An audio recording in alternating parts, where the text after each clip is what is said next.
바울이 세례를 적게 베푼 이유라는 제목으로 하나님의 말씀 전하도록 하겠습니다. 부활하신 예수님은 승천하시면서 제자들에게 한 가지 명령을 하십니다. 너희는 모든 민족에게 가서 복음을 전하라. 그리고 그들을 제자로 삼으라 하라는 것입니다. 이렇게 제자를 삼기 위해서 예수님이 명령하신 것 중에 바로 세례를 주라라는 말씀이 있었습니다. 아버지와 아들과 성령의 이름으로 세례를 주라. 이것은 바로 예수님의 명령이었지요. 이것을 우리는 지상명령, 가장 높은 명령이다 이렇게 말합니다. 그런데 바울은 본문에서 그리스보와 가이오 그리고 스데바나 집 사람에게만 세례를 베풀었다 이렇게 말합니다. 그리스도보는 고린도 회당의 회당장이었고 가이오는 바울이 고린도에 머물 때 숙식을 제공했던 집주인입니다. 스데바나는 고린도를 수도로 하는 그리스 남부의 아가야 지역에서 처음으로 예수님을 믿고 세례를 받은 사람입니다. 그래서 이 사람을 아가야의 처음 익은 열매다 이렇게 부릅니다. 그는 바울이 에베소에 머무를 때에 에베소까지 찾아오기도 했습니다. 바울은 이들 외에는 다른 누구에게도 세례를 베풀었는지조차 알지 못한다. 기억이 안 난다. 라고까지 말합니다.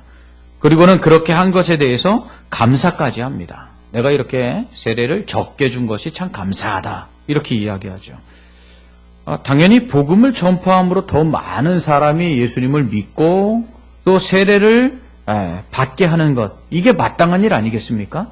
그런데도 불구하고 바울은 자신이 많은 사람들에게 세례를 베풀지 않은 것에 대해서 감사까지 합니다.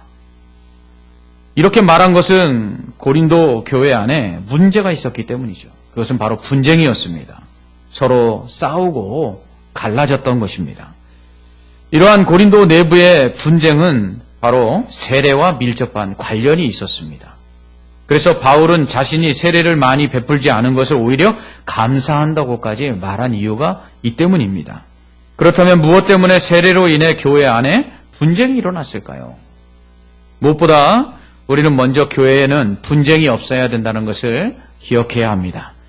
교회가 하나 되지 못하는 것, 그리고 교회가 갈라지는 것만큼 교회답지 못한 것이 없기 때문입니다. 왜냐하면 교회는 그리스도의 몸이기 때문입니다. 성도는 그리스도의 몸된 교회의 지체들이지요. 성도들이 팔과 다리와 이런 여러 가지 지체의 역할들을 하는 것입니다. 그런데 몸에서 이 팔과 다리, 이 지체들이 떨어져 나갔다고 한번 생각해 보십시오. 어떻게 되겠습니까? 죽습니다. 그러므로 그리스도의 몸된 교회는 나뉘어져서는 안 됩니다. 교회가 분쟁하고 나뉘어진다는 것은 결국 교회의 생명력을 잃게 된다는 것입니다. 바울은 교회가 그리스도의 이름으로 불려진다고 말합니다. 교회는 예수 그리스도의 이름이 붙어 있다는 것이죠. 우리는 흔히 교회를 주님의 교회다 이렇게 부릅니다. 곧 교회는 예수 그리스도를 머리로 하고 그 성도들이 지체인 그리스도의 몸입니다. 그 소유권이 그리스도에게 있습니다. 그래서 곧 교회는 예수 그리스도의 교회인 것이죠. 그러므로 교회가 예수 그리스도다라고 말해도 과언이 아닙니다. 그런데 어떻게 나뉘어질 수 있겠습니까? 교회가 결국 나뉘어진다는 것은 예수 그리스도의 몸이 나뉘어 찢긴다는 것입니다. 있을 수 없는 일이죠. 그리고 무엇보다 예수님은 사랑입니다. 예수님을 믿는 기독교의 핵심 또한 사랑입니다. 예수님은 사랑하라라고 말씀하셨습니다. 그런데 예수님을 사랑하기 위해서 또 예수님의 말씀대로 사랑하기 위해서 예수님을 믿는 사랑의 공동체, 그야말로 사랑하기 위해서 모인 이 교회가 분쟁하고 나뉘어진다면 세상이 손가락질하죠. 예수 믿는다면서 예수가 사랑하라고 했다며 예수 사랑이 저런 거야? 사랑 좋아하네. 이런 말을 할 것입니다. 교회가 사랑하지 못하고 하나가 되지 못하면 교회에 다니는 성도들만 욕을 먹는 게 아니라 주님께서도 조롱을 당하시고 멸시를 당하시는 것입니다. 여러분 만약 제가 집을 가지고 있는데 그 집에다가 문패를 달았습니다. 김양천 이래갖고 문패를 달았는데 그 집이 관리가 너무 안 돼갖고 집이 완전히 흉가 같아갖고 지나가는 사람들마다 그 집을 볼 때마다 인상을 쓰고 지나간다고 한번 생각해 보십시오. 사람들이 뭐라고 이야기하겠습니까? 아이고, 집이 너무 낡았네. 아유, 집이 너무 지저분하네. 이렇게 이야기하겠습니까? 아니죠. 아이고, 저 김양천이라는 사람, 나 같으면 문패부터 띄겠다. 이런 얘기 하지 않겠습니까? 주님의 이름으로 불려지는 교회. 그 교회가 사랑으로 하나 되지 못하고 연합하지 못하면 결국은 그 집의 주인 되는 주님의 이름까지도 욕을 먹을 수밖에 없다는 것이죠. 교회는 주님의 영광을 위하여 불려진 성도들의 모임입니다. 그런데 교회가 하물며 주님께 영광은 고사하고 주님의 이름에 먹칠을 해서야 되겠습니까? 그러므로 교회는 하나가 돼야 합니다. 교회는 성도들 간의 연합을 통해서 사랑으로 하나가 되어야 합니다. 이게 교회입니다. 그렇게 교회가 하나 되기 위해서는 바울은 먼저 같은 말을 하라 이렇게 권면합니다. 같은 말을 해야 됩니다. 이 같은 말을 한다는 것은 무엇입니까? 똑같은 말씀을 가지고 있어야 된다는 거예요. 곧 똑같은 진리를 가지고 있어야 됩니다. 진리에 대한 해석과 이해가 같아야 된다는 것이죠. 여러분, 교회 오시다 보면 우리 교회 입구에 신천지 출입 금지라고 포스터 붙어 있습니다. 오랫동안 붙어 있죠. 왜 신천지 사람들 들어오지 말라고 합니까? 우리와 같은 말을 안 하기 때문입니다. 우리와 진리가 다르기 때문입니다. 우리와 다른 말씀을 하기 때문에 우리가 그들을 받아들일 수가 없는 것입니다. 이처럼 진리가 달라버리면 하나님의 말씀에 대한 해석과 이해가 달라지게 되면 결국은 교회는 하나가 될 수가 없는 것이죠. 바울은 교회가 하나 되기 위해서는 같은 마음을 가져야 한다라고 말합니다. 그리스도의 마음을 품어야 됩니다. 바울은 빌립보서 2장에서 너희가 그리스도 예수의 마음을 품으라. 곧 그 마음은 겸손한 마음이며 남을 나보다 낮게 여기는 마음이고 또 자기 자신만 돌아볼 뿐 아니라 다른 사람의 일도 돌아보는 마음이다. 이렇게 이야기합니다. 이렇게 예수 그리스도의 마음을 품을 때 교회는 사랑 가운데 하나가 되는 것이죠. 또한 바울은 교회가 하나 되기 위해서는 같은 뜻을 품어야 한다 말합니다. 곧 하나님의 뜻을 품어야 합니다. 각자 자기 소견에 옳은 생각들을 내려놓고 하나님의 뜻이 무엇인지를 분별하고 바울이 말한 것처럼 하나님의 기뻐하시고 선하시고 온전하신 뜻을 분별하고 그 뜻에 따라서 함께 똑같이 행동을 해야 합니다. 이것이 바울은 우리가 드릴 영적 예배다라고까지 말합니다. 이처럼 교회는 같은 말씀을 하고 또 같은 그리스도의 마음을 품고 그리고 같은 하나님의 뜻을 가져야지 하나가 될 수가 있는 것입니다. 이러기 위해서는 자신을 철저히 부인해야 합니다. 그리고 자신의 욕심과 자신의 모든 것들을 십자가에 못 박아야 합니다. 내 말이 우선이고 내 마음이 더 중요하고 그리고 내 생각이 더 옳으며 내 뜻이 더 이루어져야 된다. 이렇게 주장한다면 교회가 어떻게 하나가 될 수 있겠습니까? 그러므로 교회는 그리스도의 영광을 위해서 하나가 되기 위해 하나님의 말씀, 같은 말씀을 이해하고 그 말씀을 받아들이고 순종하며 예수 그리스도의 마음을 본받아 겸손하게 섬기고 사랑하며 그리고 하나님의 뜻에 따라 순종해 나갈 때에 교회는 하나가 되는 것입니다. 그러기 위해서 우리가 바로 세례를 받는 것입니다. 세례를 받는 것이 바로 여기에 있습니다. 그러나 고린도 교회는 그렇지 못했습니다. 글로의 집 사람을 통해서 들은 고린도 교회의 소식은 교회 가운데 분쟁이 있다는 것입니다. 그 분쟁의 핵심은 자신들이 누구에게 속했느냐라는 것이었습니다. 고린도 교회 성도들은 자신이 바울에게 속했다, 아볼로에게 속했다, 게바에게 속했다, 게바 곧 베드로에게 속했다. 또 심지어 어떤 사람들은 나는 예수에게 속했다. 이렇게 말하면서 서로 싸웠습니다. 이것은 자신들이 누구에게 세례를 받았느냐를 가지고 분쟁한 것입니다. 이 소식을 들은 바울은 고린도 교회를 향해 이렇게 말하죠. 그리스도께서 어찌 나뉘었느냐? 바울이 너희를 위하여 십자가에 못 박혔으며 바울의 이름으로 너희가 세례를 받았느냐? 이렇게 말합니다. 무엇이 더 중요하냐는 것입니다. 그리스도가 더 중요하냐? 바울이 더 중요하냐? 너희가 세례를 받은 것이 누구를 위한 것이냐? 바울을 위해 세례를 받았냐? 주님을 위해 세례를 받았느냐? 바울의 이름으로 세례를 받았느냐? 주님의 이름으로 세례를 받았느냐? 아버지와 아들의 이름으로 세례를 받지 않았느냐? 바울을 위해서가 아니라 그리스도를 위해서 세례받은 것을 다시 한번 분명하게 언급하고 있는 것입니다. 고린도 교회는 이러한 그 세례의 분명한 의미를 알지 못했어요. 그래서 서로 분쟁하고 싸웠던 것입니다. 세례는 예수 그리스도를 믿기로 결단한 자에게 베푸는 예식입니다. 믿기로 결단한 자를 물로 씻김으로 예수 그리스도의 피로 죄 씻음 받았음을 체험케 하는 예식입니다. 이러한 세례는 교회 앞에서 자신의 믿음을 공개적으로 고백한 자에게 교회가 공적으로 그 사람의 믿음을 인정해주는 의식입니다. 이로써 세례를 받은 사람은 교회의 정식 회원이 되는 것이죠. 이러한 세례는 죄 씻음의 의미와 함께 그리스도와의 연합을 의미합니다. 세례를 주는 방식은요, 원래 물속에 잠금으로써 그 세례를 주었습니다. 물속에 세례 받는 사람을 완전히 잠금으로써 죽음을 경험케 하는 것이죠. 물속에 들어가면 숨을 못 쉬잖아요. 그래서 물속에서 죽음을 경험하는 것입니다. 그리고 물 밖에 다시 나오면 숨을 쉬잖아요. 생명을 경험하는 것입니다. 이 물은 예수 그리스도를 상징하죠.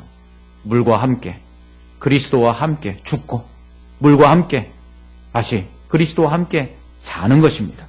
그래서 바울은 갈라디아서 2장 20절에서 내가 그리스도와 함께 십자가에 못 박혔나니 그런즉 이제는 내가 사는 것이 아니요 내가 죽은 것이요 내 안에 오직 그리스도께서 사시는 것이라. 이제 내가 육체 가운데 사는 것은 나를 사랑하사 나를 위하여 자기 자신을 버리신 하나님의 아들을 믿는 믿음 안에서 사는 것이라. 아멘. 예수 그리스도께서 사시는 것이다. 이렇게 말합니다. 그렇습니다. 이것이 세례입니다. 세례는 물로 씻음을 통해서 예수 그리스도의 보혈로 죄 씻음 받았음을 다시 한번 경험하는 것일 뿐만 아니라 그리스도와 함께 연합하여 그리스도가 십자가에 달리실 때 내가 죄 짓고 내가 세상을 사랑하고 내가 하나님을 멀리 떠났던 나의 구습을 쫓는 옛사람을 십자가에 함께 못 박아서 죽이고 그리고 예수 그리스도가 다시 부활하신 것처럼 내가 예수 그리스도를 닮은 새 사람으로 다시 살겠습니다 하는 것을 결단하며 체험하는 것이 바로 세례라는 것입니다. 그러므로 세례를 받는다는 것은 이제 나는 죽었습니다. 이제 나는 나를 위해 살지 않겠습니다. 나는 이제 예수 그리스도를 위해 살기로 다시 태어났습니다 하는 이 중생의 은혜를 체험하는 것입니다. 그러므로 세례를 받는다는 것은 구습을 쫓고 죄악을 따라가고 세상을 사랑하고 하나님 말씀에 불순종하는 그리고 하나님 뜻에 따르지 못하였던 그러한 그 죄인된 나에 대한 사망 선고입니다. 죄인된 김양천, 넌 죽었어. 이것이 바로 세례입니다. 이제는 예수님만을 위해 살기로 결단하는 것이 바로 세례를 받는 것입니다. 또한 세례를 받는 것은 그렇기 때문에 그리스도처럼 살기로 결단하는 것입니다. 세례를 통해서 내 마음과 내 뜻대로 세상을 사랑하고 나를 사랑하던 옛사람은 이제 죽었고 이제 내 안에 예수 그리스도가 다시 사셨으니 이제 예수 그리스도처럼 살아가기로 결단하는 것, 이것이 바로 세례입니다. 그래서 그리스도가 자신을 십자가에 내어주시기까지 교회를 사랑하신 것처럼 교회를 사랑하고 성도를 사랑하고 희생과 헌신을 해 나아가겠다고 다짐하는 것, 이게 바로 세례를 받는 것입니다. 이처럼 세례를 받은 사람들은 모두 그리스도와 각각 연합한 자들로 그 안에 그리스도의 생각과 그리스도의 마음과 그리고 그리스도의 뜻이 그 안에 있어서 그것을 따라 사는 사람들입니다. 그러니 모든 성도들이 세례를 받게 되면 다 같은 말을 하게 되고 다 같은 마음을 품게 되고 다 같은 뜻을 가지게 되는 것이죠. 이것이 바로 세례입니다. 이렇게 세례를 받은 자들이 어찌 하나가 되지 않을 수가 있겠습니까? 그런데 고린도 교회는 이러한 세례의 의미를 몰랐습니다. 그러니까 하나가 되지 못한 것이죠. 그런 고린도 교회를 향해 바울은 자신은 그리스도와 가이오 그리고 스데바나 집 사람들에게만 세례를 베풀었다 이렇게 말합니다. 그리고 이렇게 몇 사람에게 세례를 베푼 것 이것을 감사한다라고 말합니다. 이는 아무도 바울에게 세례를 받았다고 말하지 못하게 하려 하는 것이죠. 그 이유가 무엇입니까? 바울은 이렇게 이야기합니다. 그리스도께서 나를 보내심은 세례를 베풀게 하려 하심이 아니기 때문이다. 여러분, 예수님 분명 너희가 모든 만민에게 복음을 전한 후에는 아버지와 아들과 성령의 이름으로 세례를 주라고 말씀하셨는데 어떻게 바울은 이런 이야기를 하고 있습니까? 자기 자신은 세례를 베풀도록 하기 위해서 주님께서 보내시지 않았다라고까지 이야기하는 것입니다. 오직 자신은 고린도 교회에 복음을 전하도록 하기 위해서, 예수 그리스도만 전하도록 하기 위해서, 예수 그리스도의 십자가만 전하도록 하기 위해서 자신을 보내셨다라고 이렇게 이야기하고 있는 것입니다. 그런데 이 말은 어폐가 있죠. 예수님 분명 모든 민족을 제자로 삼아 아버지와 아들과 성령의 이름으로 세례를 주라 하셨습니다. 그렇다면 바울이 고린도에 와서 복음을 전할 뿐만 아니라 당연히 믿는 사람들에게 더 많이 세례를 주어야 하는 것이 마땅하지 않겠습니까? 그럼에도 불구하고 바울은 복음을 전할 뿐 세례를 베풀지 않는 것이 오히려 감사하고 그리스도의 십자가가 헛되지 않게 하려 합니다. 라고까지 말하고 있습니다. 복음을 전파하고 세례를 베푸는 것은 그리스도처럼 살도록 예수님의 그 마음을 본받고 예수님의 그 뜻에 순종하여 사랑하고 그리고 하나님께서 말씀하신 것처럼 그렇게 순종하며 살라고 세례를 베풀었는데 오히려 세례를 베풀고 나니까 서로 사랑하지 않고 서로 분쟁하고 다투는 모습을 볼 때에 차라리 세례를 베풀지 않는 것이 더 낫겠다라고 말하고 있는 것입니다. 그렇다면 왜 세례를 베풀었는데도 불구하고 고린도 교회는 이렇게 세례의 의미를 모르고 서로 분쟁하고 파당을 짓고 나뉘었던 것일까요? 그것은 자신들을 가르친 사람들, 곧 자신들에게 세례를 베푼 자들을 더 높였기 때문입니다. 17절에서 그리스도께서 나를 보내심은 세례를 베풀게 하려 하심이 아니요 오직 복음을 전하게 하려 하심이로되 말의 지혜로 하지 아니함은 그리스도의 십자가가 헛되지 않게 하려 함이다. 아멘. 이렇게 말합니다. 여러분, 고린도 교회 성도들은요, 자신들에게 말씀을 가르친 자에게 세례를 받았습니다. 그래서 바울에게 배운 사람들은 바울에게 세례를 받고 아볼로에게 배운 사람들은 아볼로에게 세례를 받았습니다. 그런데 그들이 가르치는 말씀을 배우고는 마음에 큰 깨달음이 있고 감동이 있다 보니까 이 자신들을 가르친 사람들을 존경했어요. 존경하다가 못해서 이제는 자랑하기 시작합니다.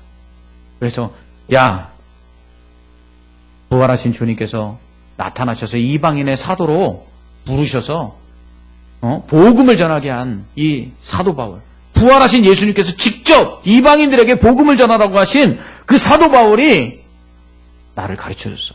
그리고 그에게 세례를 받았어. 이야, 바울의 가르침과 세례가 최고야. 그러자 한쪽에서 이렇게 이야기합니다.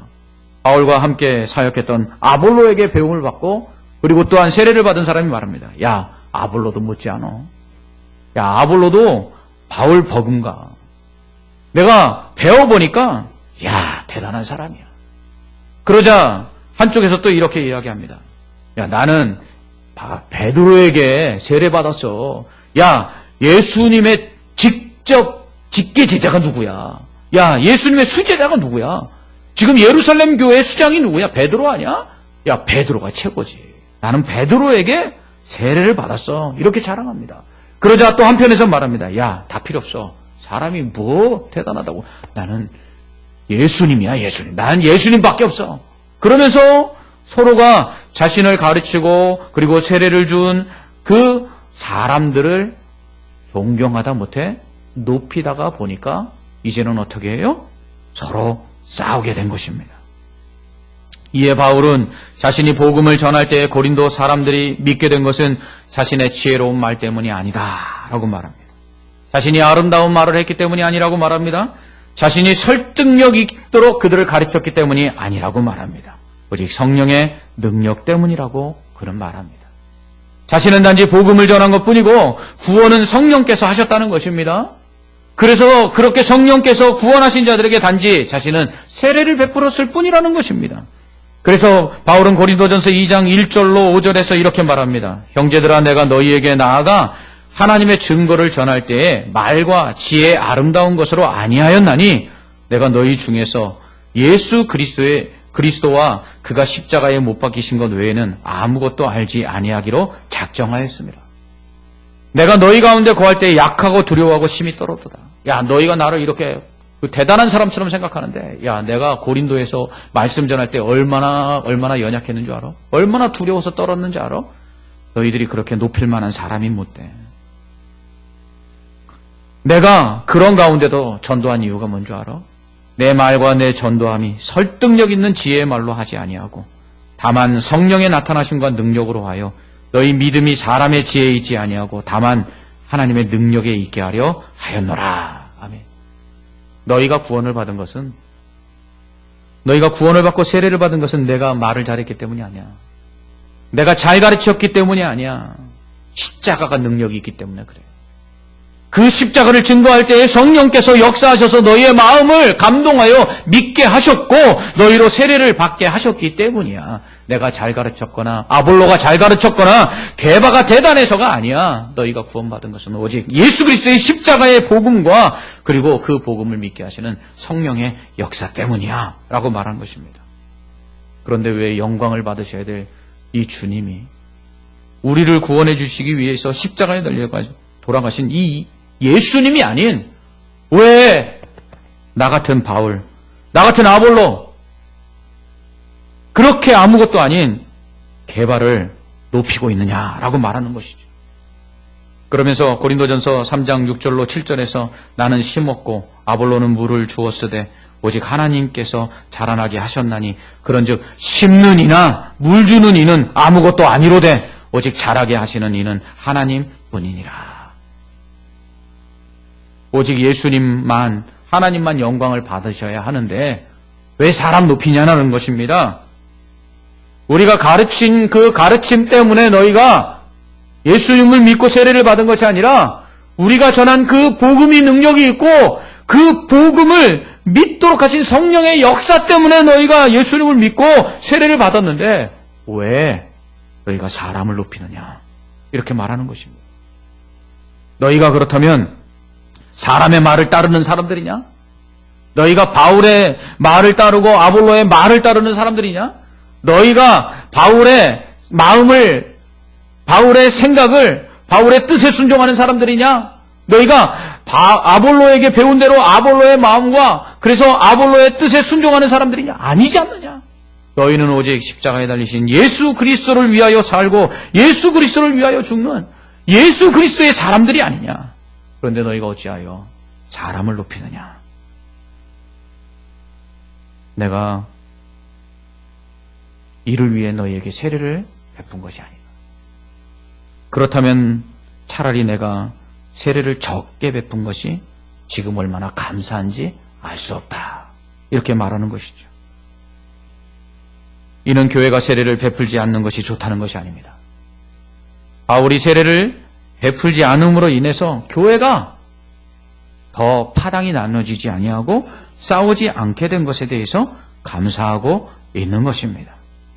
오직 그리스도만이 영광을 받으시고 높임을 받으시고 그리스도를 위해서 세례를 베풀고 그렇게 세례를 받은 사람들이 서로 사랑으로 하나가 되어야 된다는 것을 말하고 있는 것입니다.